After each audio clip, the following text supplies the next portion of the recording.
అమ్మ అని పలికాడు. ఏమని పలికాడు చెప్పండి? అంటే ఒక వ్యభిచారిని కూడా అమ్మ అని పలకగలిగే అంత సంస్కారవంతుడు నేను ప్రకటిస్తున్న ప్రభు అయిన యేసుక్రీస్తు వారు. నేను ఎప్పుడు చెప్తా ఉంటాను, మన మాట మన సంస్కారాన్ని తెలియచేస్తుంది. ఏం తెలియజేస్తుంది చెప్పండి? సంస్కారాన్ని తెలియచేస్తుంది. ఒక వ్యక్తి సంస్కారవంతుడా కాదా అని తెలియాలంటే వాడి మాటను బట్టి అర్థమవుతూ ఉంటుంది. అది ఎప్పుడైనా గుర్తుపెట్టుకోండి. ఒక్కొక్కళ్ళు వదరబోతు మాటలు మాట్లాడుతూ ఉంటారు. సంస్కారం ఎప్పుడు తెలుస్తుంది తెలుసా? మనం గౌరవించే విధానంలో తెలుస్తుంది, మనం మాట్లాడే విధానంలో తెలుస్తుంది. మనం ఎదుటి వ్యక్తికి ఇచ్చే విలువను బట్టి మన సంస్కారం ఏంటో, మన ఎదుటి వ్యక్తికి ఎంత గౌరవాన్ని ఇస్తున్నామో, ఎంత విలువనిస్తున్నామో అనేది దేన్ని బట్టి అర్థమవుతుంది చెప్పండి? మన మాటే మనకు మంచి తీసుకొస్తుంది, మన మాటే మన సంస్కారాన్ని తెలియజేస్తుంది, మన మాటే మనల్ని సంస్కారహీనులుగా మార్చేస్తుంది. అంతే గుర్తుపెట్టుకోండి. మాట చాలా పదునైనది, మాట చాలా శక్తివంతమైనది. అందుకని ఈ మాటలు చాలా జాగ్రత్తగా వాడాలట. అంటారు కదా, కాలు జారినా తీసుకోవచ్చు కానీ తీసుకోలేం. అందుకనే మన నోటి వెంట ఒక మాట వచ్చేటప్పుడు చాలా జాగ్రత్తగా మాట్లాడాలి. చాలామంది ఇష్టానుసారంగా మాట్లాడే వాళ్ళు ఉంటారు, కానీ వాక్యం ఏం సెలవిస్తుంది తెలుసా? నీ మాటలు కొద్దిగా ఉండాలట. ఎలా ఉండాలి? కొద్దిగా ఉండాలి. అంటే అర్థం ఏంటి? నీ మాటలు జాగ్రత్తగా మాట్లాడాలి. అందుకనే నువ్వు పలికేటప్పుడు అనాలోచనగా పొరపాటున పలకూడదు, ఆలోచించి మాట్లాడాలి. ఎలా మాట్లాడాలట?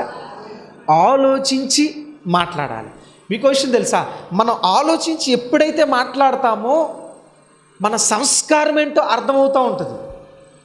ఒక సేవకుడు నోరు తెరిచి మాట్లాడాడు అనుకోండి, అతని సంస్కారం ఏంటో అర్థమవుద్ది. ఒక సేవకుడు సంఘాన్ని ఎలా ట్రీట్ చేస్తున్నాడో, ఎలా పిలుస్తున్నాడో, విశ్వాసుల్ని ఎలా సంబోధిస్తున్నాడో అనే దాన్ని బట్టి ఆ సేవకుడి సంస్కారం ఏంటో తెలుస్తుంది. మరి విశ్వాసుల సంస్కారం ఎలా తెలుస్తుంది అని అంటే, సేవకుడిని సంబోధించినప్పుడు ఎలా సంబోధిస్తున్నారో, సేవకుడు ఉన్నప్పుడు మన ప్రవర్తన ఎలా ఉంటుందో దాన్ని బట్టి మన సంస్కారం ఆధారపడి ఉంటుంది. అంతే కదా? అంటే ఏంటి?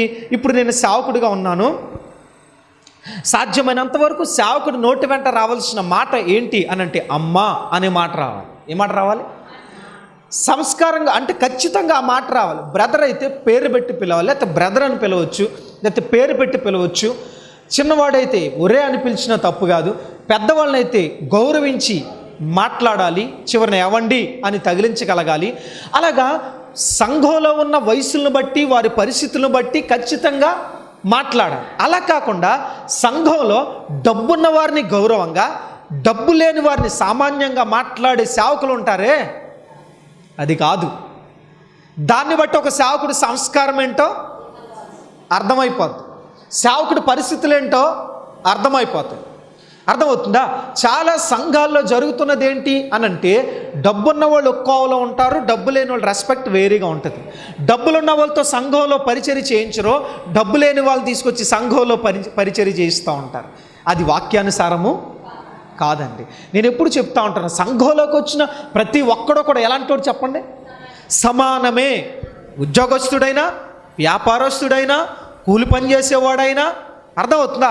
చదువుకున్నవాడైనా, చదువు లేనివాడైనా, ఎలాంటి వాడైనా సరే, కుంటివాడైనా, గుడ్డివాడైనా, మోగవాడైనా, జ్ఞానం లేనివాడైనా, ప్రార్థించడం రానివాడైనా, ప్రార్థించడం వచ్చిన వాళ్ళైనా, జ్ఞానం కలిగిన వాళ్ళైనా, తెంగర వాళ్ళైనా, తెలివి తక్కువ వాళ్ళైనా, అందరినీ ఒకేలాగా సమానంగా ప్రేమించగలిగే నేర్పు, జ్ఞానం కలిగిన వాడే నిజమైన సేవకుడు.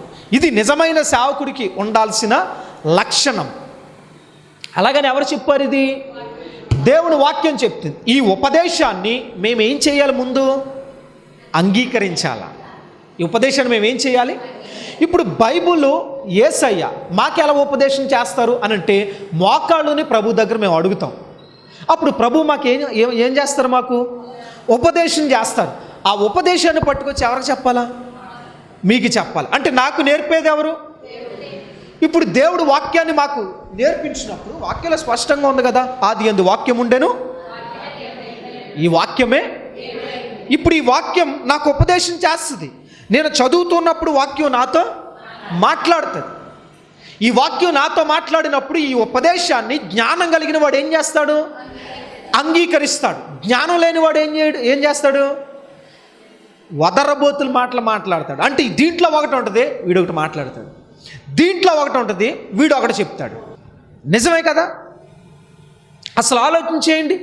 జ్ఞానం కలిగిన వాడు ఎవడైనా సరే సంఘంలో అందరినీ ఒకేలా ప్రేమించగలిగేవాడే నిజమైన నాయకుడు, నిజమైన సేవకుడు. సంఘంలో రకరకాల మనస్తత్వాలు కలిగిన వాళ్ళు ఉంటారు. సంఘంలో రకరకాల కులాలు ఉంటాయి. సంఘంలో రకరకాల పరిస్థితుల నుంచి వచ్చిన వారు ఉంటారు.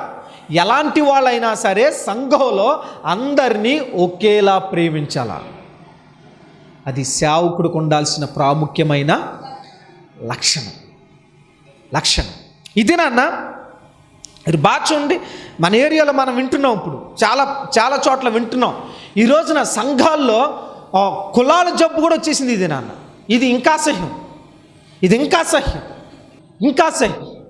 అంటే కులాల్ని బట్టి సంఘాలు కట్టుకుంటారట, కులాల్ని బట్టి సేవకుడు విశ్వాసులను ప్రేమిస్తాడట. వాళ్ళు మనం కులం కాదురా అని సేవకుడే చెప్తాడట. ఇలాంటి వాళ్ళందరూ కూడా మళ్ళీ ఏం పట్టుకుంటారు? వీళ్ళు సిగ్గు లేకుండా బైబిల్ పట్టుకుని బోధ చేస్తున్నాం. ఒక విషయం గుర్తుపెట్టుకోండి, ఈ బైబిల్ చేత పట్టుకున్న దమ్మున్నవాడు ఎవడైనా సరే వాక్యాన్ని ఉన్నట్లుగా ప్రకటించగలగాలి. కులాన్ని గురించి ప్రకటించేవాడు సేవకుడు కాదు, మతాన్ని ప్రకటించేవాడు సేవకుడు కాదు, మనుషుల్ని రకరకాలుగా వేరువేరుగా ప్రేమించేవాడు సేవకుడు కాదు. చాలామంది ఈ దినాన్ని ఏం చేస్తున్నారు తెలుసా? కులం అని ఈ సేవకులు ఇంజెక్షన్ చేస్తున్నారు. ఇప్పుడు ఈ సేవకులు వచ్చి ఈ దరిద్రులు ఏం చేయాలి? 4 సీరియద్ది ఎదవలని అసలు ఇలాంటివి వింటున్నప్పుడు హృదయం రగిలిపోద్ది. యేసయ్య ఎంత బాధపడతాడో ఈ ఎదవలకు అర్థమవుతుందా? చాలామందికి అర్థం కాదే. ఎందుకని అని అంటే దేవుడు వాక్యంలో ఏం నేర్చుకుంటున్నాడు, సంఘానికి ఏం బోధిస్తాడు వీడు. సంఘానికి బోధ చేయవలసిన నేనే నా కులపోళ్ళనే ప్రేమిస్తేనే సేవకుని ఎలా అవుతాను? అసలు బైబిల్ ప్రకారం కులం ఉందా? కులం లేదని వీడికి తెలియదా? సేవకుడు అన్న ప్రతి ఒక్కరికి తెలియదా? యూట్యూబ్ ద్వారా వర్తమానం చూస్తున్న ఏ సేవకుడని చెప్పేది అందరి గురించి కాదు. ఇలా కులాల ప్రస్తావన తీసుకొచ్చే కొంతమంది పనికిమాలిన వదరబోతు సేవకుల గురించి మాత్రమే. ఏమంటున్నారు తెలుసా? ఏ కులంలో ఆ కులం వాళ్ళు ఉండాలట. అంటే ఇప్పుడు సంఘాలు ఎలా ఉండాలి? అప్పుడు కమ్మోడికి కమ్మోళ్ళే ఉండాలి, మాలోడికి మాలోడే ఉండాలి, మాదిగవాడికి మాదిగోడే ఉండాలి, కాపుకి కాపే ఉండాలి, రెడ్డికి రెడ్డే ఉండాలి, కంసాలకి కంసాలే ఉండాలి. అంటే ఏ కులంలోంచి రక్షించబడితే ఆ కులపోడు సేవకుడు అయి ఉండాలట, విశ్వాసులు ఆ కులపోళ్ళు అయి ఉండాలట. ఇది వాక్యమా? వాక్యం ఏం సెలవిస్తుంది? దేవుడు అందరికీ, యేసుక్రీస్తు అందరికీ ప్రభు అని ఉంది. ఒక కులానికి ప్రభువా? ఈడెళ్ళి అలా చెప్తున్నాడంటే ఆ సేవకుడు నమ్మొచ్చు? అసలు నమ్మేవాళ్ళకి బుద్ధి జ్ఞానం ఉండాలి, ఎదవలకి నమ్మే వెదవలకైనా బుద్ధి జ్ఞానం ఉండాలి కదా. వీళ్ళకి బుద్ధి జ్ఞానం లేకుండా, అవును కదా, అది నిజమే కదా. అసలు ఆలోచించే, అసలు వాక్యం ఏంటో తెలిసినోడు ఎవడైనా సరే, ఈ ఉపదేశాన్ని అంగీకరించినోడు ఎవడైనా సరే కులం గురించి మాట్లాడతాడా? కులం గురించి మాట్లాడేవాడు ఆడు జ్ఞానవంతుడా? సిగ్గు లేకుండా వెళ్ళి వాళ్ళని ఏమనాలి? వీళ్ళని బుద్ధి లేని వాళ్ళే. వాక్యులు ఏమనుంది? ఒక గుడ్డివాడు మరొక గుడ్డివాడికి త్రోవ ఎలా చూపించగలడు? అంటే వాక్యాన్ని కాదని వాక్యం ఏం సెలవిస్తుంది? నీ వాక్యము నా పాదములకు. మరి ఈ దీపాన్ని నువ్వు అనుసరించకపోతే వాడిని ఏమనాలి? అప్పుడు గుడ్డోడు అనాలి. మరి ఆ గుడ్డోడిని ఫాలో అవుతున్న విశ్వాసులు ఏమనాలి? వీళ్ళ పెద్ద గుడ్డోళ్ళు అనమాట. ఆ గుడ్డోడిని ఫాలో అవుతున్న పెద్ద గుడ్డోళ్ళు వీళ్ళందరూ కట్టగట్టుకుని ఎక్కడికి వెళ్తారు? ఎప్పుడైనా గుర్తుపెట్టుకోండి, ఈ పరిచర్యలో నేనైనా సరే ఏ రోజైనా కుల ప్రస్తావన చూపించినా, డబ్బును బట్టో, మనుషుల బట్టో, అందాన్ని బట్టో, పరిస్థితుల బట్టో, ధనాన్ని బట్టో, ఉద్యోగాన్ని బట్టో, వ్యాపారాన్ని బట్టో, మీ పరిస్థితుల బట్టో మిమ్మల్ని ప్రేమిస్తే, పక్షపాతం చూపిస్తే మీ సేవకుని పొరపాటును కూడా నమ్మొద్దు, వెంబడించొద్దు, మార్చేయండి చర్చ అప్పుడు మొహమాటం లేకుండా. కానీ దీనిన చాలామంది ఈ వదరబోతులు తయారయ్యారు. ఈ ప్రాంతంలో కొంతమంది తయారయ్యారు దరిద్రులు. అర్థమవుతుందా? మరి వినేవాళ్ళకి ఉండాలిగా జ్ఞానం, ఉండాలా వద్దా? అరే నువ్వు బైబిల్ పట్టుకుని మునిగావా? ఎక్కడ మునిగావు? ఎక్కడ మునిగావు? మునిగావంటే అర్థం ఏంటి? నా పాత జీవితాన్ని నేను ఏం చేశా అంటే కులాన్ని పాతేశాను, మతాన్ని పాతేశాను, లోకంలో ఉన్న వ్యసనాలను పాతేశాను. ఇప్పుడు నేను ఒకే రక్తంలో, ఏ రక్తంలో? ఇప్పుడు మనందరం ఒకే రక్తంలో కడగబడ్డాం. ఎవరిదా రక్తం? యేసయ్య రక్తం. యేసయ్య రక్తంలో కడగబడిన మనకి కుల జబ్బు ఉండొచ్చా? ఇది సేవకులకే కాదు, చాలామంది విశ్వాసులు సంఘాల్లో ఉంటూ సంఘాల్లో వాళ్ళ మధ్య కుల భేదాలు సృష్టించుకునే విశ్వాసులు లేరా? అరే సంఘంలో రకరకాల కులాల్లో వస్తారు, వాక్యం ఏం సెలవిస్తుంది? సంఘంలో అందరూ అని సెలవిస్తూ ఉంటే కులాన్ని బట్టి అతిశయించే వాళ్ళు కొంతమంది ఉంటారు. మీరు కొన్ని సంఘాలు చూడండి, ఒకే కులం కాకుండా కొన్ని వెరైటీ కులాలు ఉంటాయి అనుకోండి. ఒకవేళ అనుకుని ఏ కులం అయినా సరే, నార్మల్గా ఉన్నవాడు పేదోడింటికి పెద్దోళ్ళు వెళ్ళరు ప్రార్థనకి కొన్ని సంఘాల్లో. మీరు చూసారా? మరి ఇలాంటి వాళ్ళు అందరు సేవకుడు ఏం చేస్తున్నాడు అక్కడ? విశ్వాసులకి ఏం చెప్పాలా అంటే ఆ జబ్బు ఇంకా పోలేదంటే నువ్వు బైబిల్ పట్టుకోవడం కూడా వేస్టే. నువ్వెవడవైతే నాకు అనవసరం. దేవుని చిత్తంలో లేనివాడు, దేవుని చిత్తానికి వ్యతిరేకంగా మాట్లాడేవాడు, దేవుని చిత్తానికి వ్యతిరేకంగా చేసేవాడు, వాడు ఖచ్చితంగా నరకంలోనే ఉంటాడు. గుర్తుపెట్టుకోండి.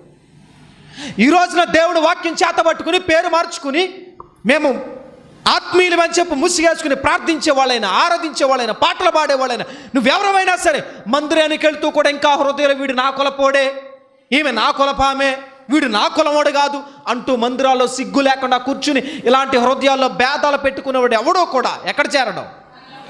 పరలోక రాజ్యాన్ని చేరడు. బైబిల్ కులాన్ని ప్రోత్సహించలేదు. మనందరం ఒక్కడి నుంచి వచ్చాం. ఎవరి నుంచి? ఆదాము నుంచి వచ్చు. మొట్టమొదటి మానవుడు ఎవరు? ఆదాం. మరి ఆదాముది ఏ కులం? బైబిల్లో ఆదాము పుట్టినప్పుడు ఏ కులాన్ని రాశారు? అక్కడ రాశారా? మరి దరిద్ర పేదవాళ్ళని ఏమనాలా? ఈ విశ్వాసులను ఏమనాలా? ఇలాంటి సేవకులను ఏమనాలా? దేవుడు ఎంత దుఃఖిస్తున్నాడండి. వాక్యం ఏం సెలవుస్తుంది? ఇలాంటి వాళ్ళ వల్లే అన్యజనుల మధ్య నా నామం ఏం చేయబడుతుంది?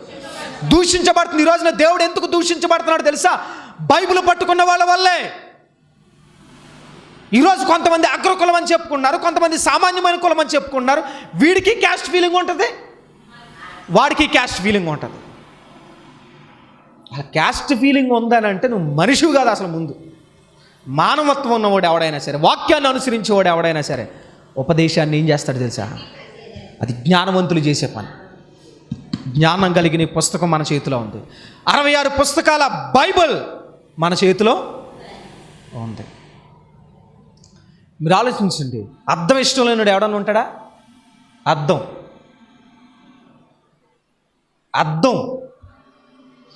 ఇష్టం లేని వాళ్ళు ఎవరన్నా ఉంటారా?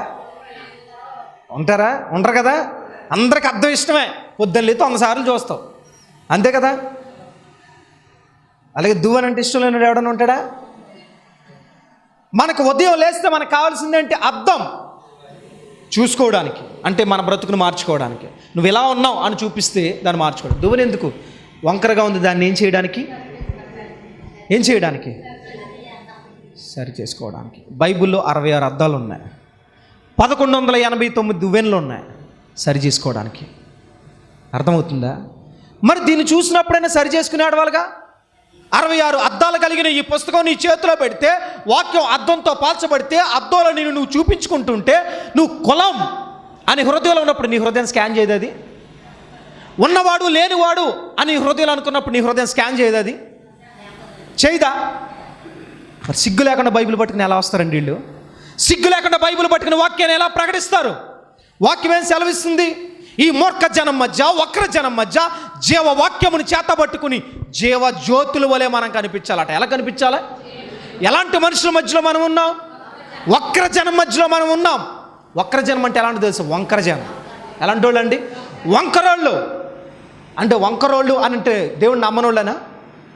దేవుని నమ్మి మందిరానికి వచ్చి వంకరగా ప్రవర్తిస్తున్న వాళ్ళు వక్ర జనం మధ్య మనం ఉన్నాం. వాళ్ళ మధ్య మనం వెళ్ళకుండా తెలుసా? జీవ జ్యోతుల వలె మనం కనబడాలని అంటే అర్థమేంటి తెలుసా? మన బ్రతుకు జీవ జ్యోతిలా ఉంటే మనం ఆదర్శంగా ఉండగలిగితే వాళ్ళకి వెలుగుని చూపించగలం. మూర్ఖులు వినరు, వదరబోతులు ఉంటారు. మనం ఇలాంటి మాటలు చెప్తే ఎక్కువ కొంతమందికి ఎక్కుతాయా? ఎందుకంటే వక్ర జనం వీళ్ళు వంకర మాటలు మాట్లాడతారు. వదరబోతులు ఉపదేశాన్ని అంగీకరించడం. మీరు ఎప్పుడైనా గుర్తుపెట్టుకోండి, ఒక విశ్వాసిని మార్చడం ఈజీ, అది ఒక సేవకుడు పాడైతే మార్చడం కష్టం. గుర్తుపెట్టుకోండి. ఒక విశ్వాసి పాడైతే వాడి వరకు, వాడి కుటుంబం వరకు, చుట్టుపక్కల మహా అయితే 2-3 కుటుంబాల వరకు పాడు చేయగలడు. ఒక సేవకుడు పాడైతే కొన్ని వందల మందిని పాడు చేస్తాడు, కొన్ని వేల మందిని పాడు చేస్తాడు. అందుకే సాతాను ఎవడి మీద టార్గెట్ ఆడతాడు తెలుసా? ఇప్పుడు ఒక సేవకుడు కుల ప్రస్తావన తీసుకొస్తే ఎంతమంది పాడైపోతారో చెప్పండి? ఆ కులపోళ్ళు అందరూ పాడైనట్టేగా. అది చూసి మిగతా కులపాళ్ళు కూడా ఆత్మీయంగా దిగజారిపోయినట్టేగా. మరి ఇలాంటి మూర్ఖులు ఏమనాలండి? ఇలాంటి మూర్ఖపు సేవకులు ఏమనాలా? వీడు ఒక సేవకుడు, వీడిది ఒక సంఘం, సిగ్గు లేకుండా మళ్ళీ పట్టుకుని ఏం బట్టి తిరుగుతాడు వీడు? ఇంటింటికి తిరిగి నువ్వు నా కులం కదా, ఆ పాస్టర్ గారు ఆ కులం కదా, అక్కడికి ఎందుకు వెళ్తున్నావు కదా అని. ఎలాంటి అదవాళ్ళని ఏం చేయాలి? అసలు ఏం చేయాలి? వాళ్ళ గురించి దేవుడు స్పష్టంగా, వాళ్ళ గురించి అగ్నిగుండం సిద్ధంగా ఉంది. అగ్నిగుండం సిద్ధంగా ఉంది ఇలాంటి వెధవల కొరకే. గుర్తుపెట్టుకో. అందుకే వాక్యం స్పష్టంగా సెలవిస్తుంది, ప్రభువా అని పిలిచి ప్రతి వాడు ఎక్కడ చేరడానికి ఉంది? ఆడు ప్రభు అంటాడు, నేను ప్రభు అంటాను, ఇంకొకడో ప్రభు అని అంటాడు. కానీ దేవుడి చిత్తం జరిగించేవాడు మాత్రం పరలోక రాజ్యం అలాగని స్పష్టంగా ఉంది. ప్రభు అని పిలిచేవాడు ప్రతి వాడు పరలోక రాజ్యం చేరడు, కానీ దేవుని చిత్తము జరిగించేవాడు నిరంతరం నిలుస్తాడు. నిరంతరం నిలవడం అంటే భూమి మీద ఆడి పేరు శాశ్వతంగా ఉంటుంది, పరలోకంలో కూడా నిరంతరం ఉంటుంది. అందుకే గుర్తుపెట్టుకోండి, ప్రభు అని అందరూ ప్రార్థన చేస్తున్నారుగా, అన్ని సంఘాలు ప్రార్థన చేస్తున్నారు, అందరూ ఆరాధన చేస్తున్నారు, అందరూ పాటలు పాడేస్తున్నారు, అందరూ వాక్యం చదువుతున్నారు, అందరూ వాక్యాన్ని బోధిస్తున్నారు. వెళ్ళేవాళ్ళు ఎంతమంది? ఈ రోజున అన్యజనులకి ఎందుకు క్రైస్తవ్యం దిగజారిపోతుంది తెలుసా? ఇలాంటి సేవకుల వల్లే, ఇలాంటి విశ్వాసుల వల్లే. మీరు ఎప్పుడైనా గుర్తుపెట్టుకోండి, దేవుని వాక్యం చెప్తున్న ఖచ్చితమైన విషయం ఏంటంటే, నువ్వు దేవుని మార్గంలోకి వచ్చావా, కులం లేదు. నువ్వు ఏ కులమైనా సరే కులం లేదు. గుర్తుపెట్టుకోండి. మీరు ఎవడైనా నుదుటి మీద ఈ కులం అని రాసి ఉంటుందా? మీరు ఆలోచించండి. ఈ కులం అన్నవాడు చావు బతుకుల మీద చచ్చిలాగా ఉన్నాడు అనుకోండి, ఏ కులం రక్తం ఎక్కించాలి వీడికి? బ్లడ్ బ్యాంక్ నుంచి తెచ్చిన రక్తం బాటిల్ ఏ కులపొడిది ఎవరికని తెలుసా? నీకు వైద్యం చేస్తున్న డాక్టర్ యొక్క కులం ఏంటో నీకు తెలుసా? చావు బతుకుల మధ్య ఉంటే ఎవడైనా సరే అక్కడికి వెళ్తావు. నువ్వు డాక్టర్ కనిపిస్తే నా కులపొడి దగ్గర చేయించుకుంటాను, వెళ్తాడా? వెళ్ళడే? మీరు ఆలోచించండి. మనం తిండి తింటున్నాం కదా, ఏ కులపొడి పండించాడు ఎవరికని తెలుసా? ఎవరికైనా? ఆడు పండించేవాడెవడో తెలియదు, నాట్లేసేవాడెవడో తెలియదు, దాన్ని కోసేవాడెవడో తెలియదు, కుప్పేసేవాడెవడో తెలియదు, నూర్చేవాడెవడో తెలియదు. ఎన్ని చేతులు దాటితే అది మన దాకా వస్తుంది రైస్.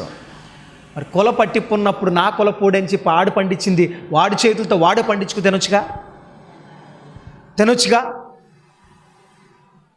కొంతమంది నాది పెద్ద కులం అండి, నాది ఆ కులం అండి అనేవాళ్ళు ఉంటారు. ఆలోచించండి. ఆడికి ఎవడవసరం ఉండదా? ఆడి పంట పండించాలంటే కింద కులపొడి కావాలి, వాళ్ళ ఇంట్లో అన్నీ జరగాలంటే కింద కులపొడి కావాలి. మరి కులం జబ్బున్న వాడికి వాళ్ళు ఉతికిని ఈడేసుకోకూడదు కదా, వాళ్ళు ఐరన్ చేసి ఈడేసుకోకూడదు కదా, ఇంకోటి కప్పు నూర్చి ఈడు తినకూడదు కదా. ఈ వస్త్రాలు ఏ కులపొడి తయారు చేస్తున్నాడు తెలుసా నీకు? తెలీదా? అసలు ఆలోచించేయండి. మనం గాలి పీల్చుకుంటాం కదా, గాలిదే కులం? ఎస్సీ, బీసీ, ఓసీ, ఎస్టీ ఏమైనా ఉన్నాయా? దాంట్లో సబ్ క్యాస్ట్లు ఏమైనా ఉన్నాయా? గాలి కులంలో సిగ్గు లేకుండా ఎలా పీల్చుకుంటున్నావు గాలి నువ్వు? మనందరికి వెలుగునిచ్చేది సూర్యుడేగా. సూర్యుడిదే కులం అండి. మన చల్లదానాన్ని ఇచ్చే చంద్రుడిదే కులం? లేదు కదా. అరే నీరుకి కులం లేదు, నీరు తాగుతావు, ఎవడమ్మినా నీళ్ళు తాగుతావు, నువ్వు ఎవడు తెచ్చినా నీళ్ళు తాగుతావు, ఎవడు తెచ్చినా గాలి పిలుస్తావు. వెలుగు కావాలి నీకు, తెల్లారు లేస్తే సూర్యుడి కావాలి. దానికి కులం లేదు, గాలికి కులం లేదు, నీటికి కులం లేదు, వస్త్రానికి కులం లేదు. మీరు ఎప్పుడైనా గుర్తుపెట్టుకోండి, షాప్కి వెళ్తాం కదా, మనం షాపింగ్ మాల్కి వెళ్తాం కదా, షాపింగ్ మాల్లో ఇప్పుడు రేట్లు స్టిక్కర్స్ వేస్తున్నారు కదా, రేట్లు స్టిక్కర్స్ వేస్తారు కదా, ఇది 250, ఇది 350, 799, 999. ఇది వరకు అంటే బేరాలు చెప్పేవారు, అమ్మ ఇది ఈ రేటు, మీకు ఏ రేంజ్లో కావాలని చెప్పేవారు. ఇప్పుడు షాపింగ్ మాల్స్లో అది ఉండదు, వేలాడి తీసేస్తారు, రేకలు పెడుతున్నారు, దాంట్లో స్టిక్కర్స్ వేసేస్తున్నారు ఉంటుంది. మీరు ఎప్పుడైనా షాపింగ్ మాల్కి వెళ్ళినప్పుడు ఇది కమ్మ కులప చీరలో ఇది ఉందా, ఇవి మాల చీరలో, ఇవి మాదిగ చీరలో, ఇవి కాపు చీరలో, ఇవి రెడ్డి చీరలో, ఇవి కంసాలి చీరలో ఏమన్నా ఉన్నాయా? ఉన్నాయా? అంటే నువ్వు కట్టుకునే చీరకే ఏ కులమో నీకు తెలీదు, ఈ కట్టుకునే షర్ట్ ఏ కులమో తెలీదు. మీరు ఆలోచించండి, ఈ షర్ట్ నేను కొన్నాను కాబట్టి నా ఒంటి మీదకి వచ్చింది, ఇంకొకటి కొని ఉంటే మరి దీని ఏ కులం వెళ్తుంది? ఏ కులం వెళ్తుంది? దీన్ని పండించిన రైతుదే కులం, ఈ దారాలు పండించిన రైతుదే కులం, ఈ బటన్స్ తయారు చేయించిన వ్యక్తిదే కులం. బుర్ర వాడ్డా ఎవడో. మన భారతదేశానికి పట్టిన అతిపెద్ద జబ్బు ఏంటంటే కులం. చచ్చిపోతున్నారు ఇద్దరన్న కుల సంఘాలు పెట్టుకుని, చచ్చిపోతున్నారు ఇద్దరన్న కులాల పేర్లు పెట్టి కొట్టుకుని. ఓట్ల కోసం కొంతమంది దరిద్రగొట్టు రాజకీయ నాయకులు చేశారంటే ఒక అర్థం ఏడిచింది.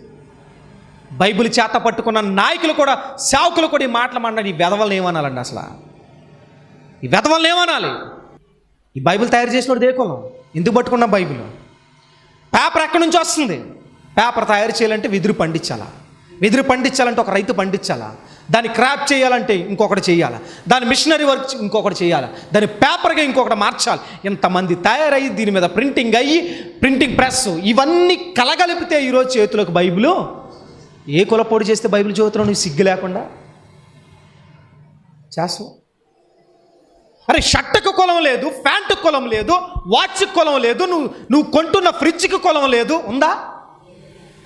ఫ్రిడ్జ్ కొంటావు, ఫ్రిడ్జ్ కానీ ఇప్పుడు వాచ్లు అమ్ముతాడండి, వాచ్ షాప్లో ఎస్సీ కులం, ఓసీ కులం, ఎస్టీ కులం, బీసీ కులం అని చెప్పి వాచ్లోనే ఉన్నాయా? ఇదే వాచ్ టైమెల్లో అంటాం, పేర్లు ఉంటాయి. కులం ఉంటుందా దీనికి? కులం ఉంటుందా? అరే వాచ్కి కులం లేదు, ఫ్యాన్కి కులం లేదు, కూలర్కి కులం లేదు, నువ్వు వాడుతున్న కుక్కర్కి కులం లేదు, గ్యాస్ స్టవ్కి కులం లేదు, ఆఖరికి గ్యాస్ లైటర్కి కులం లేదు. మనుషులకి ఎందుకండి కులం? ఏ సాధిస్తావు కులాన్ని పట్టుకొని? ఏ సాధిద్దామని? ఇలాంటి వదరబోతులు మాట్లాడతారు కొంతమంది కులాలను పట్టుకొని. ఏం చేద్దామని ఇలాంటివన్నీ పట్టుకుని దేవుని చిత్తం లేకుండా, అరే అన్యులు అన్నారంటే ఒక అర్థం ఉందండి, అన్యులు అన్నారంటే ఒక అర్థం ఉంది. నేను మళ్ళీ చెప్తున్నాను, అవును కొంతమంది హైందవులు దీన్ని పెట్టుకున్నారు, వాళ్ళని విమర్శించు నేను. ఎందుకో చెప్పనా? వాళ్ళు దేవుడి ప్రకారం అలా పుట్టినట్టు వాళ్ళు చెప్పారు. తల నుంచి బ్రాహ్మణులు, ఛాతి నుంచి క్షత్రియులు, తొడల నుంచి శూద్రులు, అరికాల నుంచి పంచములు పుట్టని వాళ్ళు నమ్ముతారు. మరి క్రైస్తవుడిగా ఆదాము ఒక్కడేగా, ఆదాము నుంచి మనందరూ వచ్చామని నమ్ముతున్నాంగా, యేసయ్య మన కొరకు రక్తం చిందించాడని నమ్ముతున్నాంగా, రక్తం చిందించినప్పుడు ఆయన రక్తంలో మనందరూ కడగబడ్డామని నమ్ముతున్నాంగా, ఆఖరికి బలలో చేయి వేసేటప్పుడు ఎందుకు బలలో చేయి వేస్తాం అని అంటే ఒకే పాత్రలోది మనం ఏం చేస్తున్నాం తీసుకుంటున్నప్పుడు రోజు కులం కులం కులం, ఎక్కడ చూసినా కుల సంఘాలు, కుల గొడవలు, కొట్టుకు చచ్చిపోతున్నారు. అరే ప్రెసిడెంట్కి నిలబడ్డాడంటే ఇది మన కుల పొడేరా అనుకునేవాడు ఒకడు, వాటి నెంబర్కి నిలబడ్డాడట మన కుల పొడేరా ఓటేంటి అనేవాడు ఒకడు, పాస్టర్ గారు సంఘం పెట్టారా మన కుల పొడేటరా అని అడిగేవాడు ఒకడు. నేను ఎప్పుడు చెప్తాను, నేను ఏ ప్రాంతానికి వెళ్ళినా చాలామంది అడుగుతూ ఉంటారు, చాలామంది పాస్టర్ గారు మా ఊళ్ళేనంటావా అని అడుగుతూ ఉంటారు. వాకింగ్ ఏ కులం అయితే నీకేంటి? నేను అప్పుడు చెప్తాను, నాది ఏ కులం కాదు, బైబిల్ కులం. ఏ కులం చెప్పండి? బైబిల్ కులం. మా కులం ఏంటి అని అంటే సేవకులం, అదే మా కులం. నీ కులం ఏంటంటే నువ్వు విశ్వాసులం, అదే నీ కులం. ఇంతకుమించి కులాలు లేవు. విశ్వాసులం, సేవకులం, అంతే. ఇంతకుమించి కులాలు ఏమున్నాయి? ఏంటి కులం? ఇలాంటివన్నీ పట్టుకుని ఎక్కడికి వస్తున్నారు? దేవుని బైబిల్ పట్టుకుని సిగ్గు లేకుండా వస్తున్నారండి. ఇది సిగ్గు లేకుండా వస్తున్నారు, ఇది బోధ చేస్తున్నారండి. వినేవాడికైనా బుద్ధి ఉందా? చెప్పేవాడికి బుద్ధి లేదు, సరే వినేవాడికి కూడా ఏం లేదు, బుద్ధి లేదు. వదరబోతులు వీళ్ళు. మోకరించండి, ప్రార్థించదు. మహాపరిశుద్ధుడని పరిశుద్ధనామం అనుకుందాం. ఈ రాత్రి మీరు తెలియపరిచిన లేఖన సత్యాలు బట్టి స్తుతిస్తున్నాం, గణపరుస్తున్నాం. ప్రభువా ఈ రాత్రి మాతో మాట్లాడారు, జ్ఞాన చిత్తుడు ఉపదేశమును అంగీకరిస్తాడని వాక్యం సెలవిస్తుంది. ఇదిగో తండ్రి, ఈ రాత్రి ఈ మాటలు వింటున్నప్పుడు అవును జ్ఞానం లేని వాళ్ళు ఎంతోమంది ఉన్నారు, పనికి మాలిన వదరబోతులు ఇది నా ప్రపంచంలో కనిపిస్తున్నారు. ఈ రోజున నీ నామం అన్యజనుల్లో దూషించబడుతుందంటే కారణం ప్రభు ఇలాంటి పనికిమాలిన సేవకులే, పనికిమాలిన విశ్వాసులే ప్రభు. ఈరోజు సిలువలో నీ గాయాల్లో పదే పదే వేలు పెట్టి కెలికి పొడుస్తున్నారు ప్రభు. నేను ఇంకా దుఃఖ పెడుతున్నాము. కారణం ఏంటో తెలుసా? ఈ కులం జబ్బు పాల, మతం జబ్బు పాల, ఉన్నవాళ్ళు లేని వాళ్ళని జబ్బు పాల, కోరికలను సిలువైలా ఇష్టానుసారంగా బ్రతుకుతూ బైబిల్ పట్టుకుని బోధ చేస్తున్నారు. ఇదేనా? వాళ్ళు బండ వంటి హృదయాన్ని కూడా బద్దలు చేసి మార్చండి, బలపరచమని. ప్రభు, నీ కొరకు నీతియుక్తమైన జీవితాన్ని జీవించి నీ కొరకు మండుతూ అగ్నిలాగా బ్రతికే భాగ్యం ప్రతి బిడ్డకు దయచేయమని యేసుక్రీస్తు నామములో ప్రార్థిస్తూ అడిగి వేడుకొంచున్నాం మా పరమ తండ్రి. ఆమేన్, ఆమేన్.